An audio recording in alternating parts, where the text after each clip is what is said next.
6-6 महीना, साल-साल भर से वो लोग सस्पेंड रहते हैं। अब उन लोग का भी समाज है, परिवार है, ऐसा लगता है कि वो बहुत बड़ा क्राइम करके बैठे हैं। अभी तो यह लड़ाई है, अभी तो यह लड़ाई है। तो हमारा जो हम लोग एक अधिकारी होने के साथ-साथ आम जनता भी तो है, हमारा भी तो परिवार है। एक हमारा भी जो पॉइंट होता है कुछ चीज़ हम कैसे पहुँचाएँगे, हमारे संघ को मान्यता नहीं मिलेगा तो। अब जैसे कोई गलती किए हैं, कुछ किए हैं तो उनका जाँच हो, 3 महीना 4 महीना का जो भी नियम है उसमें जाँच करें, उनको निलंबन सज़ा दे दे, दीर्घ शास्ति, लघु शास्ति जो आरोपित करना है कर दे। लेकिन नहीं, उनको लटका के रख दिया गया है। संगी जय जोहार जय छत्तीसगढ़। आपमन आंदोलन तो बहुत देखे हुए, लेकिन मैं आज आपमन ला आंदोलन हड़ताल ऐसा दिखाने वाला हूँ कि आपमन देख के सोचे व मजबूर हो जाइए कि इसना भी आंदोलन होते। आप बता दो कि जो पीछू में बैठे लोगन मन है, मन आम लोगन मन नहीं है। ये मन छत्तीसगढ़ शासन मन ऊंचा-ऊंचा पोस्ट में बैठे लोगन मन है। और मान लेवा जब एहू मन तकलीफ होथे तो वो आम लोगन मन के संग में का होत होही। जे मन सरकार का ना, शासन मन का ना ऐसे आँख उठा के देखते हैं, सोचते हैं कि ये मन हमारा करता धरता है। मैं ज्यादा कुछ बोलो नहीं, सीधा मैं आप मन का ना ए मन लेके चलता हूँ और बात करवाता हूँ कि पूछता हूँ कि का समस्या हवे कि जे आज एमन ला हड़ताल में बैठे हुए मजबूर हो गया हवे। भैया अपन के नाम? मोर नाम विक्रांत सिंह राठौर, मैं तहसीलदार गोबरानवा पारा हूँ अभी और संघ म कार्यकारी प्रांताध्यक्ष के मोला बनाए हवे संगवारी में। भैया का कारण है, का निवारण है, का मांग है? कारण ये है भैया हमन के बैठे के कि संसाधन के पूरा कमी हो गया हवे अभी।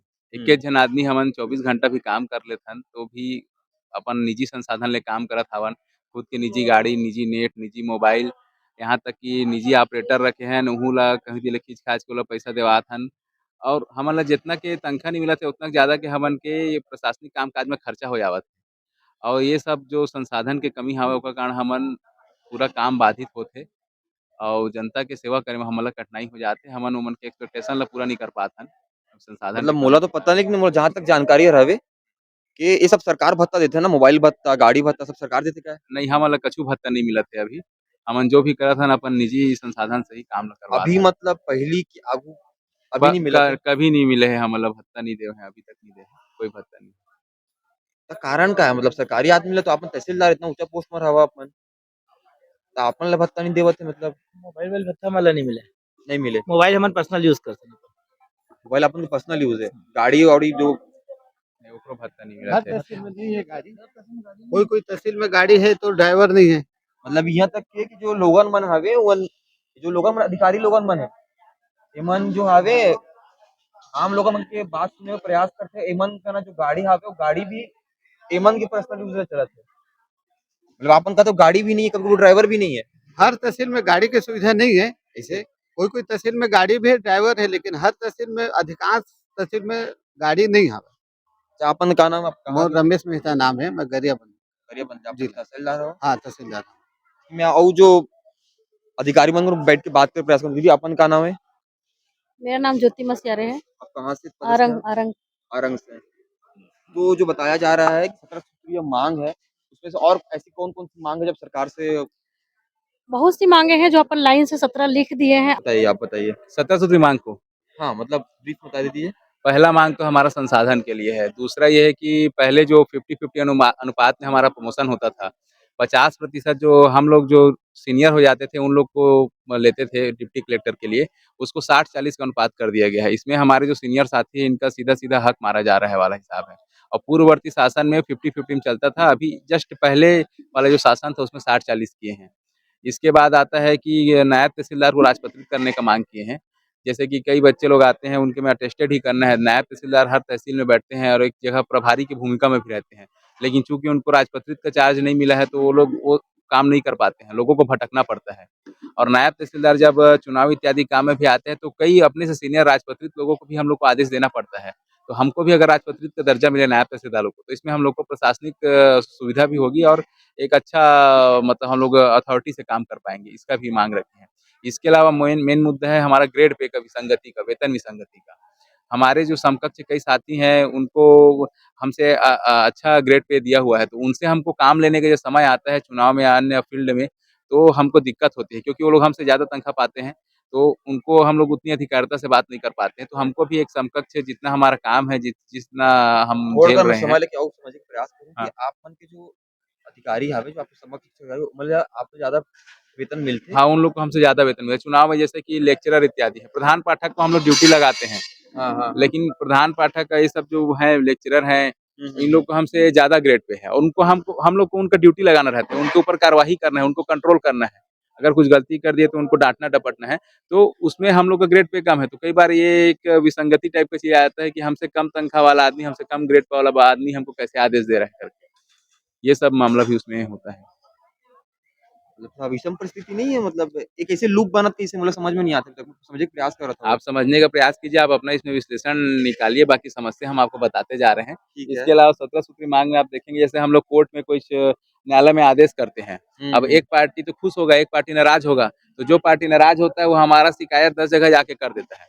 अब हम लोग वहाँ जा के एक जो ऑर्डर किए तो किया, अब उस ऑर्डर में क्यों किया हूँ, क्या है उसका हर जगह जाके एक्सप्लेनेशन दे रहे हैं। कभी कलेक्टर के सामने खड़े होना पड़ रहा है, कभी कोई आयोग में शिकायत कर दी है, तो हम लोग को बार-बार वही लिखा पड़ी और जो दूसरे काम भी पेंडिंग होता है उसके चक्कर में, हम जब न्यायालय प्रक्रिया का पालन करके कुछ आदेश किए हैं और उससे कोई सहमत नहीं, उसमें अपील और पुनरीक्षण का प्रावधान है, उसका पालन करवाएँ। लेकिन उसमें उसको भी जन शिकायत, जन दर्शन प्रणाली में ले लेते हैं और हमको बार-बार सवाल-जवाब होते रहता है। इसके अलावा कई बार पदीय दायित्वों का निर्वहन करने में भी अगर कुछ होता है तो बिना किसी ठोस जाँच इत्यादि के सीधा निलंबन इस टाइप का कार्रवाई हो जाता है, एफआईआर आदि का हो जाता है। इसके अलावा हमारे कई साथी भी वर्तमान में निलंबित हैं। तो अब जैसे कोई गलती किए हैं, कुछ किए हैं तो उनका जाँच हो, 3 महीना, 4 महीना का जो भी नियम है उसमें जाँच करें, उनको निलंबन क सज़ा दे दें, दीर्घ शास्ति, लघु शास्ति जो आरोपित करना है कर दें। लेकिन नहीं, उनको लटका के रख दिया गया है। 6-6 महीना, साल-साल भर से वो लोग सस्पेंड रहते हैं। अब उन लोग का भी समाज है, परिवार है, ऐसा लगता है कि वो बहुत बड़ा क्राइम करके बैठे हैं। आदमी कुंठा से ग्रस्त है। मतलब उनको लगता है कि अब भाई अगर कुछ गलती को उसको सज़ा दी जाए सीधा, जो भी शास्ति आरोपित करना है कर दे, लेकिन उसको बीच में झुला के रख देते हैं, सस्पेंशन अवधि लंबा चलते रहता है, वो आदमी सस्पेंड पड़ा हुआ है। तो इसमें क्या है कि आदमी का सामाजिक छवि भी खराब होता है, उसका शारीरिक और मानसिक आघात वो मतलब अवसाद में चले जा रहे हैं। आर्थिक रूप से बहुत नुकसान होता होगा। आर्थिक तो ठीक है भाई, लेकिन आदमी को अवसाद में चले गया, डिप्रेशन में चले गया, जो हुँ, उसको हुँ। सामाजिक क्षति हो गया, उसका भरपाई कौन करेगा?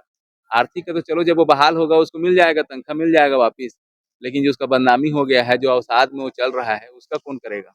इसके अलावा आप देखेंगे जैसे कि हम लोग न्यायालय में अपने बहुत सारे स्टाफ वगैरह इत्यादि हैं, वो बाहर के प्राइवेट रखे हुए, तो हम लोग चाह रहे हैं कि उनको मानदेय भुगतान करने का हम लोग को पावर मिले, हम लोग उनको जो सैलरी दे पाएँ।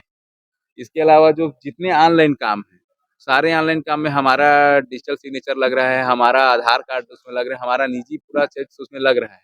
तो कुछ भी अगर चूक होता है उसके लिए हम लोग ज़िम्मेदार हो जाएँगे। लेकिन हम लोग को उतना परफेक्टली उस काम को करने के लिए टाइम ही नहीं दे रहे हैं। एक आय जाति निवास को अगर बनाना है तो हमको 10 से 15 मिनट चाहिए, उसके एक-एक चीज़ को देखना है। क्योंकि अगर एक भी गलत आय जाति निवास बन गया, उसके आधार पे नौकरी पा गया, तो एफआईआर होगा तो हम लोग तहसीलदार लोग के ऊपर होगा। लेकिन उसको देखने के लिए 10 मिनट नहीं है हम लोग के पास, क्योंकि दिन में तो हम लोग को 200-300 एक ठो जाति प्रमाण पत्र बनाने हैं। अब 300 में 10 मिनट का गुणा कीजिए आप, कितना होता है और एक दिन में कितना घंटा है और बाकी काम कब करेंगे? अब एक सिंपल लॉजिक लगा लीजिए, एक प्रमाण पत्र जारी करने में 10 मिनट लगता है। अमूमन तहसील में ऑन एवरेज 200-300 जारी होता है। तो उतना समय हम कैसे करते हैं? हम लोग रात को 12-12 बजे तक बेड तक आ जाते हैं, निवास जारी करते रहते हैं वहाँ पे अपने घर में। परिवार वहाँ पे क्या हो रहा है हमको पता नहीं है, हम लोग अपना लैपटॉप में बैठ के आ जाते हैं, निवास जारी कर रहे हैं। ये सब समस्या है और अगर कोई ऑपरेटर रख लिए, तो सरकारी ऑपरेटर नहीं है, प्राइवेट ऑपरेटर है, तो उसके ऊपर हमको नज़र रखना पड़ता है। कहीं अगर वो धोखा दे दिया, अगर कुछ गलत कर दिया वो प्राइवेट आदमी, तो हम ही लोग का नौकरी जाएगा। तो ये सब के लिए ऐसा है कि हमको एक आउटसोर्सिंग के माध्यम से बाकायदा दिया जाए एक ज़िम्मेदार ऑपरेटर हर चीज़ को करने के दिया लिए, जाए, प्रशिक्षित ऑपरेटर रहे, ये सब का माँग है, जिसके तो ऊपर लिखे हैं। ज़िम्मेदारी तय हो सके। इसके अलावा हम लोग और माँगे हैं जैसे कि सुरक्षा कर्मी, अब तहसील में जैसे बताया 2-3 पार्टी है, एक पार्टी काम हो रहा है, एक पार्टी हमसे नाराज़ है। अब कोई आ गया, कोई न्यूसेंस क्रिएट करने लग गया, कोई कुछ धमकी दे रहा है, कोई कुछ धमकी दे रहा है, कोई भी एक खाकी वर्दी वाला आदमी नहीं है। क्योंकि आदमी लोग क्या है सिविलियन से उतना नहीं हुँ, हुँ, समझते हुँ। हैं और लोगों को समझाने के लिए बनाने के लिए सुरक्षा कर्मी के एक एक तहसील में 1 आदमी की तो आवश्यकता है। इसके संबंध में पहले चिट्ठी भी एक से जारी ज़्यादा की आवश्यकता होती है, बिल्कुल आपकी मैं बात बोल सही रहा हूँ 1 जन दे दो भाई, छत्तीसगढ़िया लोग हम लोग उतने वो नहीं है, 1 जन भी कोई समझाता है तो हम लोग शांत दिमाग है, शांत प्रदेश है, हम लोग समझ जाते हैं। लेकिन हम लोग डायस में अपना काम कर रहे हैं कि उसको समझाने जाएँ कि डायस में काम करें। एक सुरक्षाकर्मी मिल जाए, इसके संबंध में पहले चिट्ठी भी जारी हुआ था। अब सचिव महोदय चिट्ठी जारी किए थे, अब उस चिट्ठी को कोई कलेक्टर सीरियसली लेता नहीं है। वो चिट्ठी को कलेक्टर लोग लिए हैं और साइड में रख दिए हैं, कोई पालन नहीं करवा रहे हैं। जो 2-3 चिट्ठी जारी हुआ है जैसे कि एएसएलआर लोग को तहसीलदार का चार्ज मत दें और सुरक्षाकर्मी दिया जाए, गाड़ी इत्यादि की व्यवस्था हो, इसके संबंध में चिट्ठी जारी किए हैं सचिव महोदय पहले, लेकिन उसका कोई कलेक्टर पालन नहीं करता है। और इसका पालन हो रहा है या नहीं, इसका भी कभी कोई मीटिंग में नहीं पूछा गया। हर हफ्ते शुक्रवार को मीटिंग होता है, लेकिन कभी नहीं पूछे कि आपका ये चिट्ठी मैं जारी किया हूँ, उसका कौन पालन किया है कि नहीं किया है करके। इसके अलावा एक मांग हम लोग रखे हैं एसएलआर, एएसएलआर वाला। अब वो लोग भू अभिलेख के संरक्षक हैं, मतलब जितना नक्शा पटवारी जो भी आप देखे होंगे, वो सब चीज़ एसएलआर और एएसएलआर लोग बनाते हैं, उसको वेरीफाई करते हैं और फिर वो जो रिकॉर्ड एकदम सही रहता है, उसके आधार पे पटवारी ज़मीन में काम करता है और उसका रिपोर्ट देता है। उस रिपोर्ट के आधार पे हम लोग को जजमेंट देना रहता है। लेकिन आज की डेट में पूरा रिकॉर्ड खराब हो गए हैं। आप देखोगे रायपुर शहर में भी कितने सारे पटवारी हल्के हैं, वहाँ का नक्शा फट गया है, फेंका गया है, कोई नक्शा नहीं है। गूगल मैप में काम चलाओ काम चल रहा है। एक बार आरआई सीमांकन करेगा अलग रिपोर्ट आता है, दूसरा आरआई सीमांकन करेगा अलग रिपोर्ट आता है, टीम बना के सीमांकन होता है तो अलग रिपोर्ट आता है। तो आखिर में वो आम जनता ही परेशान हो रहा है। एक ही ज़मीन है, उसी ज़मीन को 10 टाइप से नपाई हो जा रहा है। तो उसका रीज़न क्या है? क्योंकि नक्शा में बहुत सारा त्रुटि है। कई लोग का खेत बड़ा है, नक्शा छोटा है, तो किसी का नक्शा बड़ा है, खेत छोटा है, आपस में लोग लड़ रहे हैं। तो ये सब जो त्रुटि है, ये सबको सुधारने का काम एएसएलआर लोगों का है। लेकिन वो लोग को वो सब काम को छुड़वा के उन लोग को तहसीलदार का चार्ज देते हैं, कि जाओ आप लोग तहसील में बैठो। तो भाई जो रिकॉर्ड को सुधारने का, मेंटेन करने का काम कौन करेगा? इसी के चक्कर में विवाद बढ़ता है। तो हम लोग इसीलिए माँग किए हैं कि एएसएलआर लोगों को, उन लोगों का जो मूल काम है उसमें उनको वापस किया जाए और उनका बहाली किया जाए उस मूल काम में करके।